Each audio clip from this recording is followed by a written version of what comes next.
फिरोज जी नमस्कार, बताइए कौन कौन सी वो मिस्टेक्स हैं जो यूजुअली इन्वेस्टर्स करते हैं म्यूचुअल फंड इन्वेस्टमेंट जर्नी में, जिनको उन्हें अवॉइड करना चाहिए। नमस्कार दीपाली जी। जैसे आपने कहा कि अगर एक इंसान इन्वेस्टमेंट की जर्नी में मिस्टेक्स को अवॉइड कर लेना तो 30-40% काम तो वहीं हो गया। तो पहला एक मिस्टेक जो अवॉइड करना चाहिए आइडियली, काफी लोग जो है कि गोल सेट करना भूल जाते हैं। खाली इन्वेस्टमेंट करते रहते हैं, अपने म्यूचुअल फंड को चिट फंड समझ के इन्वेस्ट करते जाते हैं। और ये नहीं करते कि भाई मेरा क्या गोल है, ना किस कारण से मैं इन्वेस्ट कर रहा हूं, ये नहीं देखते। So that's the first mistake. दूसरा मिस्टेक ये है कि पास्ट परफॉर्मेंस के आधार पे इन्वेस्ट करते हैं, वो सेकंड मिस्टेक है। तो बहुत सारी ऐसी मिस्टेक्स हैं, तो ये दो इंपॉर्टेंट मिस्टेक्स हैं, और भी चर्चा कर सकते हैं, but I will stop here for your reaction. Okay, तो बताइए फिरोज जी, और भी क्या क्या चीजें हैं जो यूजुअली इन्वेस्टर्स गलतियां करते हैं जिनको अवॉइड कर सकते हैं, क्योंकि बेहतर फाइनेंशियल प्लानिंग वही होती है जिसमें राइट पोर्टफोलियो बनाना ही नहीं बल्कि और चीज़ों पर भी ध्यान देना बहुत ज़रूरी है। तो बताइए और कौन कौन सी वो चीज़ें हैं जिनको अवॉइड कर सकते हैं इन्वेस्टर्स ड्यूरिंग इन्वेस्टिंग। देखिए, जो अब मैं थोड़ा एलॉबरेट करता हूं, जो सेकंड मिस्टेक इतनी पॉपुलर है कि उसमें 99% इन्वेस्टर उस दलदल में फंस जाते हैं, पास्ट परफॉर्मेंस को चेस करना। फॉर एग्जाम्पल, मैं एक उदाहरण देता हूं। आईसीआईसीआई प्रू का इंफ्रास्ट्रक्चर फंड ले लीजिए। 20% की रिटर्न आई थी FY23 में। तो लोग गिर पड़ के उसको खरीद रहे थे क्योंकि पास्ट परफॉर्मेंस अच्छी थी।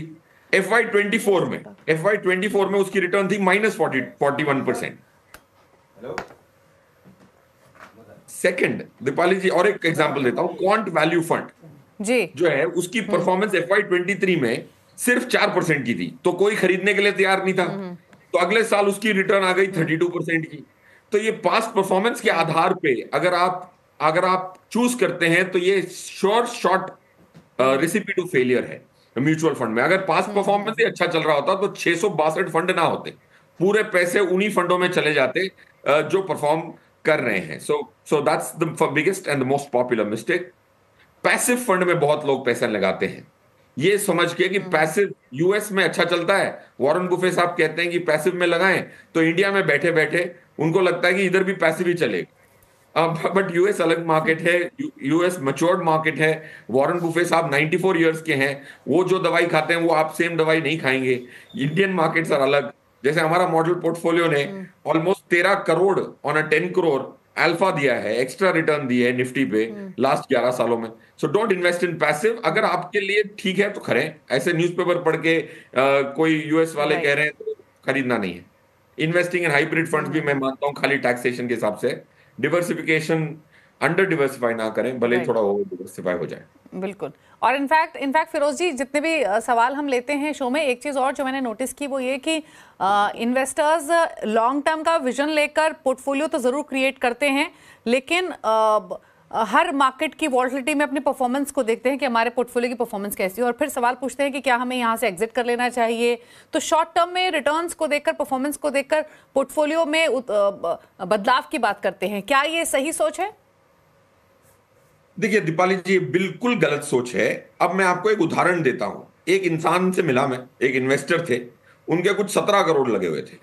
वो बोलते हैं कि यार मुझे फोन पे अपनी फिनेंशियल स्टेटमेंट, मेरे जो इन्वेस्टमेंट्स हैं 12 करोड़ फिनेंशियल में है, इक्विटी और डेट में है, वो मुझे रोज शाम को देखने का मन करता है।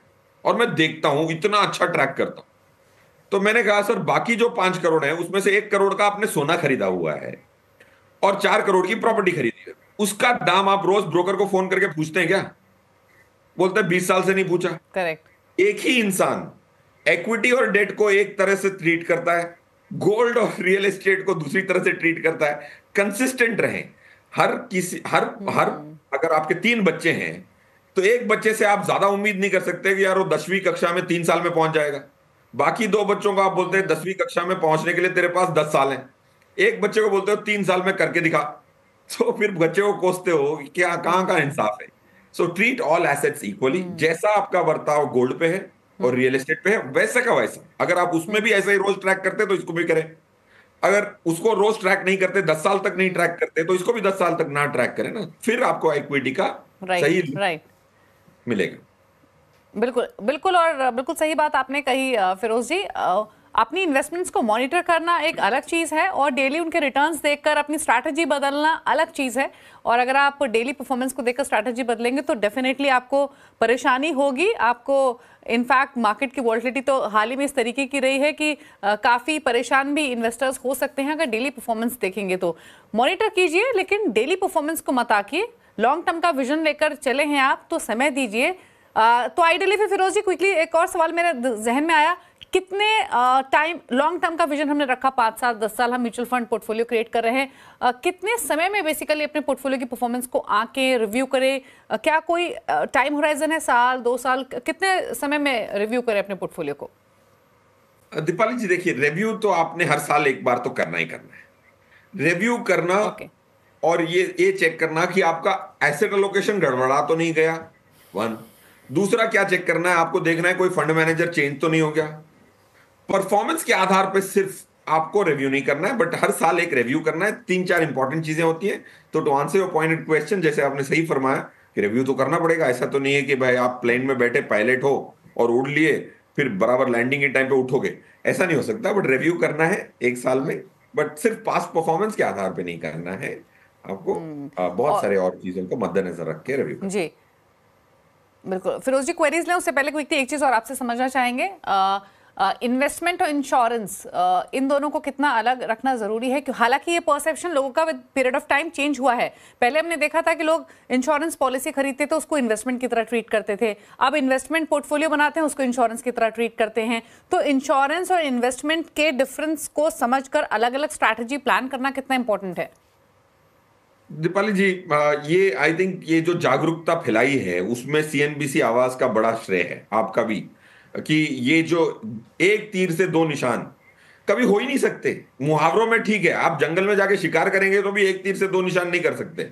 वैसे ही इन्वेस्टमेंट में एक तीर से 2 निशान तो बिल्कुल नामुमकिन है। मुहावरों के लिए वो रहने दे, मैं इन्वेस्टमेंट भी बेहतरीन कर लूंगा एक ही तीर में और इंश्योरेंस भी बेहतरीन कर लूंगा, ये तो नामुमकिन है। और इसका आंकड़ा मैं आपको 7,000 इंश्योरेंस पॉलिसी जो 9 साल तक प्रीमियम देने के बावजूद 3.03% की रिटर्न आई है कॉम्पाउंडेड। अगर आप पैसा सेविंग अकाउंट में छोड़ देते हैं तो भी आप जो बचा हुआ पैसा है ब्याज का उससे टर्म प्लान खरीद लेते तो भी बेहतर इन्वेस्टमेंट हो जाती।